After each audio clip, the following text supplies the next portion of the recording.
እኔ ቀዳማዊ ኃይለ ሥላሴ የኢትዮጵያ ንጉሠ ነገሥት የዛሬ 8 ወር 50 መንግስታት የዓለምን መንግስታት ሕግ የተላለፈ የአጥቂነት ጦርነት መደረጉን አረጋግጠው ካስታወቁ በኋላ ለሕዝቤ ይደረግለታል የተባለውን እርዳታ የሚገባውንም ትክክለኛ ፍርድ ለመጠየቅ ዛሬ በዚህ ቀርቤያለሁ። የካቲት በኢትዮጵያ ሰማይ ስር የካቲት ወር ነው። በኢትዮጵያ ሰማይ ስር የካቲት ታሪካዊ ወር ነው። ታላላቅ አብዮቶችና ታላላቅ ድሎች በየካቲት ወር ተገኝተዋል። አድዋን ያህል ለጥቁር ሕዝቦች ከፍታው ሰማየ ሰማያትን የሚነካ ድል የተገኘው የካቲት ወር በገባ በ23ኛው ቀን ነው። ይህ ከሆነ ከ39 ዓመታት በኋላ በድሉ ኀፍረትን ተከናንቦ የነበረው ፋሺስት ከ30 ሺህ በላይ ዜጎቻችንን በግፍ የጨፈጨፉትም በየካቲት 12 ነው። የካቲት ድልም ደምም ነው። የካቲት የፖለቲካ ግለትና መቀዝቀዝ፣ የአብዮት መነሳት፣ የድል ብስራት ዜና፣ በግፍ መስዋዕት የመሆን እንዲሁም ዳግም የመነሳት የድል ብርሃን የታየበት ወር ሆኖ እናገኘዋለን። የዓመቱ አጋማሽ ታሪክ በደማቅ ብዕሩ ይጽፈው ዘንድ የሚያስገድዱ ግዙፍ ሁነቶችን ያስተናገደ ደማቅ ወር ነው የካቲት። የአድዋ ድል ከተመዘገበ ወዲህ እንኳን የካቲት 12 ቀን 1929 የፋሺስት ጥቃት፣ የካቲት አብዮት፣ የካራ ድል የወሩ መዘከሪያ ሁነቶች ሆነው እናገኛቸዋለን። ሰላም ጤና ስጥልን ውድ የዱካ ኒውስ ቤተሰቦች፣ የከበረው ሰላምታችን በያላችሁበት ይድረስ እያልን ለዛሬ ወደ መረጥነው ዝርዝር ጉዳይ ከማለፋችን በፊት ቻናላችንን ላይክ፣ ሰብስክራይብ እያደረጋችሁ አብራችሁን እንድትዘልቁ በአክብሮት ጋበዝን።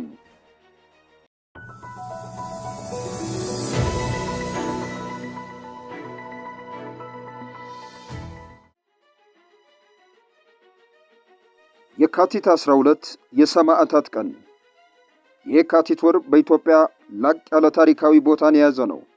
የቀደመው የካቲት 12 ቀን 1929 ዓ.ም ሲታወስ አካፋና ዶማ፣ ፋስና መጥረቢያ ለሰው ልጅ መጨፍጨፊያነት ውለዋል።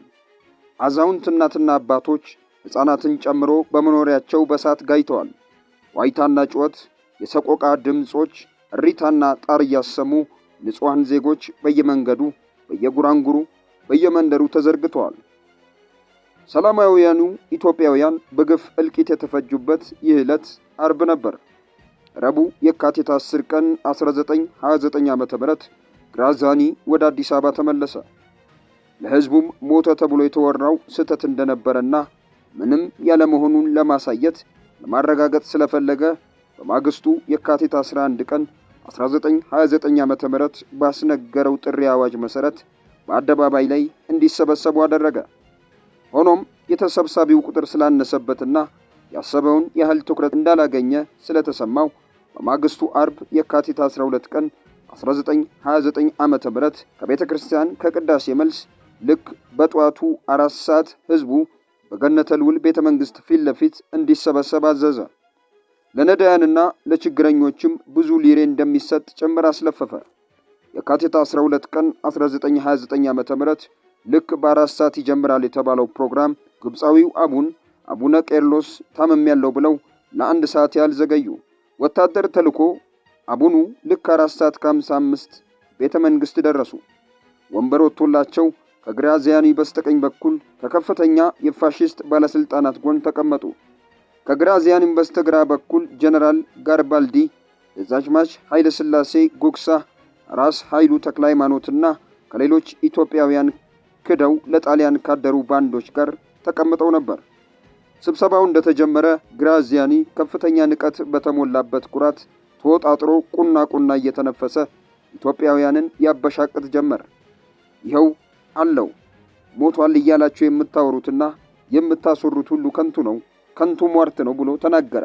አብርሃም ደቦጭና ሞገስ አስግዶም ቦምብ ወደ መድረኩ ወረወሩ። የመጀመሪያው ቦምብ እንደተወረወረ ብዙ ሰዎች የመሰላቸው ለስብሰባው ማድመቂያ መድፍ የተተኮሰ ነበር። ሁለተኛው ሲወረወር ግን አቡነ ቄርሎስና ግራዚያኒ መሬት ያዙ። በስተግራ በኩል የነበሩት ሁለቱ ጥበቃዎች በቦምቡ ተመተው ወዲያው ሞቱ። ሶስተኛው ቦምብ ሲወረወርም ግራዚያኒ ወደ ቤተ መንግስቱ ሊገባ ፊቱን አዙሮ መሸምጠጥ ጀምሮ ነበር። ሆኖም የሶስተኛው ቦምብ ፍንጣሪዎች በርካታ ቦታ ቆሰሉት። በፍጥነት ወደ ኦስፒዳሌ ኢታሊያኖ የዛሬው ራስ ደስታ ሆስፒታል ወሰዱት። ይህን አስታኮ የካቲት 12 ቀን 1929 ዓ.ም እኩለ ቀን ጀምሮ እስከ የካቲት 14 ቀን 1929 ዓ.ም ምሽት ድረስ ከ30 ሺህ በላይ ኢትዮጵያውያንን በግፍ ተፈጁ። ብዙ ጊዜ የሚነገረው ቁጥር በአዲስ አበባ ብቻ የተፈጸመውን ግድያ የሚያሳይ ነው። በፋሺስቱ ግራዚያኒና በግብረ አበሮቹ በካሃዲ ባንዳ ኢትዮጵያውያን ትብብር በመላው ኢትዮጵያ አውራጃና ቀበሌዎች ባልቴት፣ ሽማግሌ፣ ሕፃን፣ ወጣት፣ ካህን፣ እስላም፣ ክርስቲያን ማንም ከማንም ሳይለይ ተፈጀ። አዲስ ዘመን ጋዜጣ ዋና አዘጋጅ የነበሩትና በወቅቱ በስፍራው የነበሩት አህዱ ሳቡሬ የካቲት 12 ቀን 1947 ዓ.ም እንደገለጹት ኢትዮጵያን መሬቷን እንጂ ሕዝቧን አንፈልግም በሚል ዘረኝነት የፈጀውና ያስፈጀው ግራዚያኒ በከተማ ነዋሪ የነበሩትን ኢትዮጵያውያንን ነፍሰ ጡር ሳይቀር እጅግ ጭካኔ በተሞላበት መልኩ ነበር ያስፈጃቸው ብለዋል። ግድያው በመትረየስና በጠመንጃ ብቻ አልነበረም። በአካፋ ተጨፍጭፈው፣ በዶማ ተፈልጠው፣ በፋስና በመጥረቢያ ተቆራርጠው የሞቱትን ቤት ይቁጠራቸው። ከቤታቸው ለመውጣትና ለማምለጥ ያልቻሉትን ባልቴቶችና ሽማግሌዎችም ቤቱን የኋሊት እየዘጉባቸው ነበር እሳት ዋላቸው ላይ እየለኮሱ የፈጇቸው።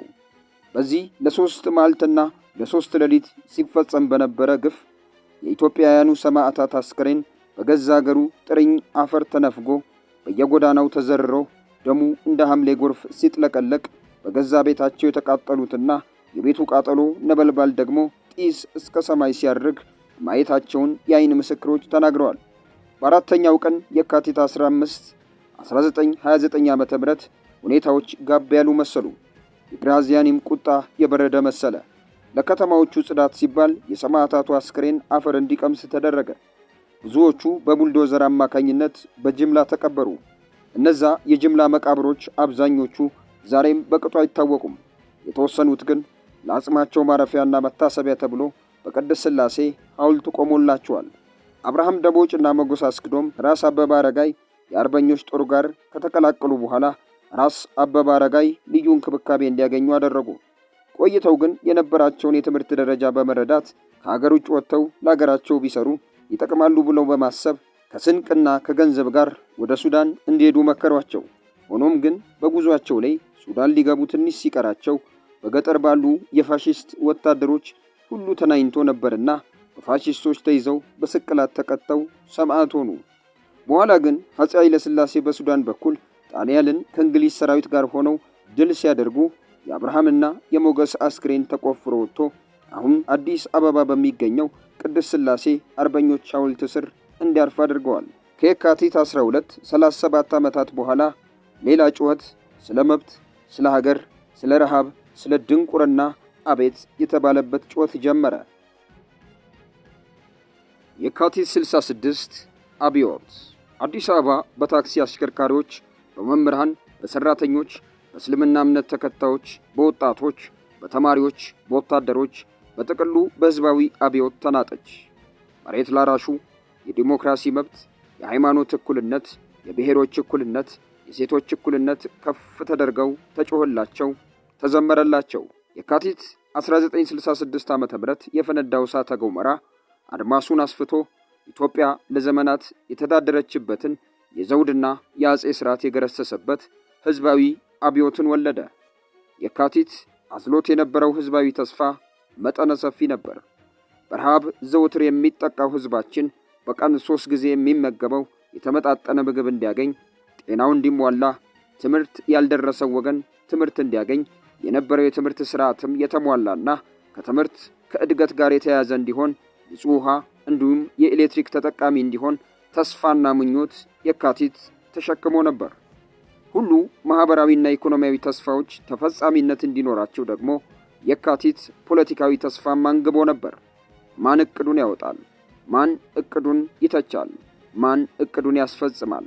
ማንስ ተፈጻሚነቱን ይከታተላል? ለሚሉትና ለመሳሰሉት ጥያቄዎች ሁሉ የካቲት ተስፋዊ መልስ ሰጥቶ ነበር። ስልጣን የህዝብ እንዲሆን፣ ሀገሪቱ በህዝብ በተመረጡ ዜጎች እንድትተዳደር፣ ህዝባዊ መንግስት እንዲመሰረት፣ ዳኝነት ፍትሃዊ በሆነና ነፃ በሆነ መልኩ እንዲስፋፋ፣ ሰብአዊና ፖለቲካዊ መብቶች ማለትም በፖለቲካ ድርጅትም ሆነ በሰራተኛ ማህበረሰብ የመደራጀት መብት እንዲከበር፣ በነፃነት የመጻፍ፣ የመወያየት ወዘተ መብቶች ያለ ገደብ እንዲከበሩ የካቲት ተስፋውን ሰንቆ ነበር። እነሆ ወርሃ የካቲት 1966 ዓ.ም በወርሃ የካቲት 66 የተወለደ ሕፃን ከወጣትነት አልፈው አባባ እማማ እየተባለ እናትና አባቶች የካቲትን አድርሰዋል። የካቲት 66 ኢትዮጵያን የልጆቿ ለማድረግ የትግል ችቦ የተለኮሰበት፣ አርሶ አደሮች ከባላባታዊ የጭሰኝነት ሕይወት ለመላቀቅ ያመጹበት፣ ለተመጣጣኝ ሥራ ተመጣጣኝ ክፍያ የተጠየቀበት፣ መምህራን አዲሱን የትምህርት ፖሊሲ ሴክተር ሪቪውን የተቃወሙበትና በማኅበራቸው ደህንነት የሞገቱበት፣ ታክሲ ነጂዎች በነዳጅ ጭማሪ ምክንያት ሥራ ያቆሙበት፣ ሙስሊሞች የሃይማኖት እኩልነት ብለው በአደባባይ ሰልፍ የወጡበት፣ ተማሪዎችና ተራማጅ ኃይሎች መሬት ላራሹ መፈክርን ከፍ አድርገው ስር ነቀል ለውጥን የጠየቁበት፣ ይህ ከዳር እስከ ዳር የተንቀሳቀሰ ሕዝባዊ ማዕበል መለዮ ለባሹ ያጀበበት፣ ወታደራዊ መንግሥት ከአንድ መካሪዎቹ ጋር በመሆን በዙፋን ዙሪያ የተሰለፈው የሻለቃ በታች የጦር ኃይሎች ወኪልም መስከረም 2 ቀን 1967 ዓ.ም በጊዜያዊነትና በሞግዚትነት አስተዳደር ስም የመንግሥት ሥልጣኑን ጨበጠ። የካቲት 66ቱ ሕዝባዊ አብዮት ወደ ወታደራዊ አብዮት ተሸጋገረ። በ3 ወር ጉዞም የንጉሡን 60 ሹማምንት ያለ ፍርድ ገሎ የፍየል ወጠጤ ጨፈረ። ንጉሡን ከሥልጣን በማውረድ ራሱን ደርግ ብሎ በመሰየም ብቸኛው የኢትዮጵያ መንግሥት ፈላጭ ቆራጭ ሆነ። አማካሪዎቹም በዚሁ ሹምሽር ከሥልጣን ተካፋይነት ወደ ሁለተኛ ደረጃ አማካሪነት ወረዱ።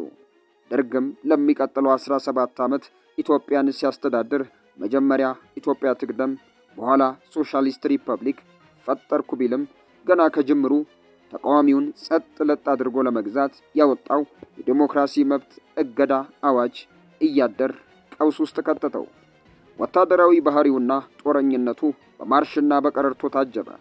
ዋና ተቃዋሚነት ኢህአፓ፣ በደርጉ ስርም እነ መኢሶን፣ ወዝሊግና ሌሎችም የፖለቲካ ፓርቲዎችን ጨምሮ በኢትዮጵያ የአብዮት ተውኔት መድረክ ላይ ያዋጣል ያሉትን የትግል ስልትና ዘዴ ቢከተሉም ሽንኩርት የባህሪውን ይሸታል እንዲሉ የደርግ መንግስት ወታደራዊ ባህሪውን አይሎበት ባልተወለደ አንጀቱ የመጀመሪያዎቹን ከርቸሌ የቀጠሉትን በጎዳና ዳርቻ በዚህ የተረፉትን በደርግ ጽሕፈት ቤት ማነቅ ገሎ ወደ ታሪካዊ ፍርድ ሸንጎ ማለፉን ያ ትውልድ በሚል የተዘጋጀ የክፍሉ ታደሰ ተከታታይ ቅጽ ያስነብበናል። የደርግ መንግስት በስልጣን ዘመኑ የተነሱበትን አበይት ጥያቄዎች ለመመለስ ከሰላሙ ውይይት ይልቅ ጦር ሰባቂ ጎራዴ ታጣቂ በመሆኑ ኤርትራን አስገንጥሎ የኢትዮጵያን ሕዝብ ንብረት አሳጥቶ 1 ሚሊዮን ሕዝብ ለረሃብ አጋልጦ ከ400 ሺህ እስከ 600 ሺህ ሕዝብ ገድሎ ከአገር ሸሽቶ ፈርጥጦ ሄዷል። ያ ሁሉ አልፎ ዛሬ ላይ ደርሰናል። ከወርሃ የካቲት 1966 ሕዝባዊ እንቅስቃሴ ትምህርት በመቅሰም ከሕዝብ ብዞት ስቃይ ገንፍሎ የሚነሳ ግብታዊ እንቅስቃሴ እንዳይቀለስበት ተደራጅቶና ተዘጋጅቶ የተቀናጀ ትግል ማድረግ እንደሚገባ ግንዛቤ ሊወስድ ይገባል እንላለን። የካቲት ያስተማረን ያለ ትግል መብት እንደማይገኝ ነው። ባለፉ ብዙ የካቲቶች አለመን ያጣናቸውን የተስፋ ጮራዎች መልሰን ለማድመቅ የገደሉትንና በሙላት ተስፋውን ወደ ድል ለመለወጥ መትጋት የወጣቱ ትውልድ ፈንታ ነው። ለመጠቅለያችን ወርሃ የካቲት በረከትና መርገምት በማለት አባ ገንባው ዞበሌ በሪፖርተር ጋዜጣ ያሰፈሩትን ጽሑፍ እንመልከት። የካቲት 20 ቀን 1966 ዓ.ም ከ45 ዓመት በፊት ጠቅላይ ሚኒስትር ጸሐፌ ትእዛዝ አክሊሉ ሀብተወልድ ከነካቢኔያቸው የመለዮ ለባሹን ሆነ ሌላውን ሕዝባዊ ጥያቄ ለመፍታት አቅማችን በላይ ሆኗልና ግርማዊነቶ አስፈላጊውን ውሳኔ ያድርጉ በማለት የካቢኔ ሚኒስትርነት ስልጣናቸውን ለቀዋል። ሐሙስ የካቲት 8 ቀን 2010 ዓ.ም ይህ ቀን አቶ ኃይለ ማርያም ደሳለኝ ከ5 ዓመት በላይ ጠቅላይ ሚኒስትርነት በኋላ የስልጣን መልቀቂያ ጥያቄ ያቀረቡበት ዕለት ነው። በነገራችን ላይ ከአድዋ ጦርነት ጀምሮ በተለያዩ ዓመታት የካቲት ወሮች በአገር ደረጃ የተከሰቱ ጉልህ መርገምትና በረከት ነበሩ። የትግራይ ወጣቶች ሕዝባዊ ወያኔ ሓርነት ትግራይ ህወሓት ትግል ወደ ደደቢት ያመሩት በወርሃ የካቲት 1967 ዓ.ም ነበር። አብርሃም ደቦጭና መጎስ አስግዶም በማርሻል ሮዶልፍ ግራዚያኒ ላይ ቦምብ በመጣል ያደረጉትን ሙከራ ተከትሎ የፋሺስት ጣሊያን ወታደሮች 30,000 ንጹሃን ኢትዮጵያውያን የጨፈጨፉበት በዚሁ በወራ የካቲት 12 ቀን 1929 ዓመተ ምህረት ነበር። ታላቁ የኢትዮጵያ ሕዝባዊ አብዮት የተቀጣጠለው በዚሁ የወራ የካቲት የጸሐፌ ትእዛዝ አክሊሉ ሀብተወልድ ካቢኔ ስልጣን የነቀቀው በዚሁ በወራ የካቲት 20 ቀን 1966 ዓመተ ምህረት ነበር። ከ100 ሺህ ያላነሱ ወታደሮች በተሰዉበት የኢትዮ ኤርትራ ሻዕቢያ እጅግ የሚመካበት የነበረው የባድመን ምሽግ ደርምሶ የኢትዮጵያ ሰራዊት ድል የተቀዳጀው በወራ የካቲት 1991 ዓመተ ምህረት ነበር። የጣሊያን ቅኝ አገዛዝ መንግስት ሰራዊት ኢትዮጵያን ወሮ ለመያዝ በአድዋ ግንባር የሰነዘረውን ጥቃት የኢትዮጵያ ሰራዊት አንድ ጀንበር ባልሞላ ጊዜ ውስጥ ተዋግቶ በመደምሰስ አንጸባራቂ ድል የተቀዳጀው በወራ የካቲት 1888 ዓመተ ምህረት ነበር። ክቡር የኢትዮጵያ ጠቅላይ ሚኒስትር ኃይለ ማርያምም የሥራ ኃላፊነታቸውን ስልጣናቸውን በመልቀቅ መወሰናቸውን ያስታወቁት በዚሁ በወራ የካቲት 8 ቀን 2010 ዓመተ ምህረት ነበር። ከነዚህ 6 የታሪክ ክስተቶች የትኛው በረከት የትኛው መርገምት እንደሆነ ለይቶ የመወሰኑን የቤት ሥራ ለእናንተ ለቤተሰቦቻችን ትተናል። ሰላም ለእናንተ ይሁን።